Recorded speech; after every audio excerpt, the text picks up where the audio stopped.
The Forest That Remembered Him, a true Alzheimer's story. John always woke up before dawn. It had been that way for 50 years, ever since he'd moved into a small wooden house on the edge of the forest, far in the north of Canada. He used to say that it was the forest that woke him. The rustle of branches, the cawing of crows, the gentle tapping of a woodpecker somewhere in the distance. To him, it was the voice of life. That morning, like every other, he brewed his coffee and poured it into a mug, forgetting that he had already filled the kettle and left it boiling on the stove. Before he could sit down, the water was hissing and spilling over the counter. John looked at it with mild surprise, as if he wasn't quite sure where the steam was coming from. "Well, well, what are you doing, you old fool?" he muttered with a smile. He wasn't really sick yet, though the doctor had mentioned early signs, short-term memory loss. John had only waved his hand. Memory, he thought, was like an old trail in the forest, sometimes overgrown, but still there, hidden under the leaves. That day, he planned to go for a walk. Autumn had come earlier than usual. The woods smelled of damp earth and chimney smoke. The maple leaves were burning red like flames. Before he left, the phone rang. "Grandpa, it's me, Kevin," came a young voice through the receiver. "Kevin! Oh, Ken, my boy," John said cheerfully. There was a short pause on the other end. "Grandpa, I'm Kevin. Ken's my brother." John hesitated, trying to picture his grandsons' faces. Both blonde, both with similar jackets. He used to tell them apart by their laughter. Now it all blended into one hazy melody of memories. "Of course, Kevin," he corrected himself with a smile. "Yes, yes, I know." After the call, he took his walking stick, the same one he'd leaned on for 20 years, and headed toward the woods. He knew the path by heart.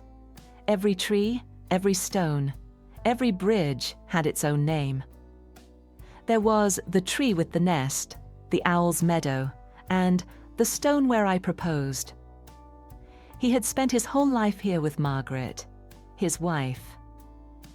She had passed away 5 years ago, but sometimes when he walked among the pines, he could almost feel her beside him.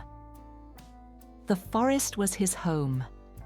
By afternoon, the sky had darkened and the wind grew stronger. In the house, the phone rang several times, but no one answered.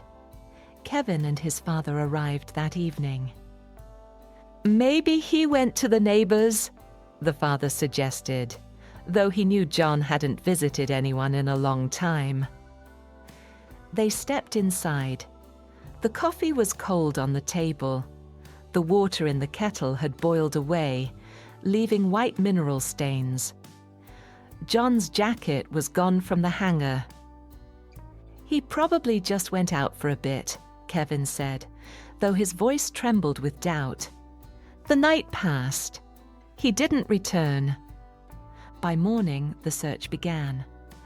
First the neighbors, then friends, and finally the police with their dogs. The forest stretched for miles. Dense, wet, and treacherous, John had known it like the back of his hand. But the disease could twist every landmark inside his mind. On the third day, Kevin sat by the campfire, wrapped in a blanket, eyes red from lack of sleep.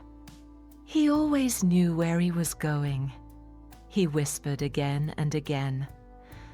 A police officer put a hand on his shoulder. "Son," he said softly, "this illness is like a fog. Even the best hunter can lose his way in it." At noon, the dogs began to bark. They found him not far from a stream flowing down from the hills. He was lying peacefully, as if asleep, his hands folded over his chest. His walking stick stood upright in the earth beside him. The funeral took place a week later. The leaves had fallen, and the first snowflakes were starting to cover the paths. Kevin held his grandfather's stick in his hands. It was smooth, polished by years of touch. "He really loved this forest," he said quietly. "Do you think he knew where he was?" His father looked into the distance. Maybe he didn't know how to get home, but he was where he wanted to be, among the trees. For several days, the family stayed to tidy up the house. On the table, they found a small notebook filled with shaky handwriting. Some words were crossed out.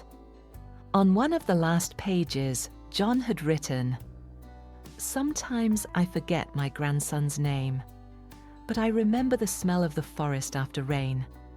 I remember the sound of Margaret's steps in the snow. If one day I get lost, don't look for me right away. Maybe I'm just trying to find the path I once knew before everything got mixed up." Kevin stared at the words for a long time. Then he understood that his grandfather hadn't lost to the disease. He had simply gone where he belonged most. That evening, he stepped out onto the porch.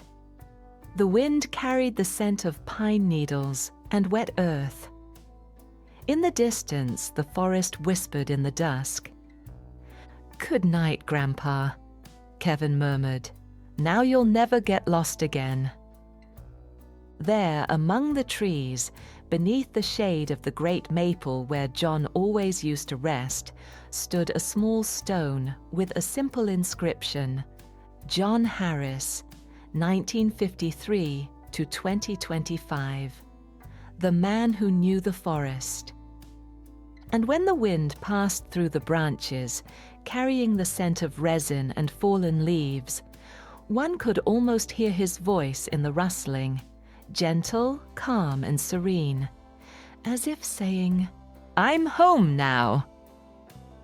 Do you think John was safe in the forest, or should someone have accompanied him so he wouldn't go alone? Could this have been prevented? Don't forget to share your thoughts in the comments and leave a like if this story moved you.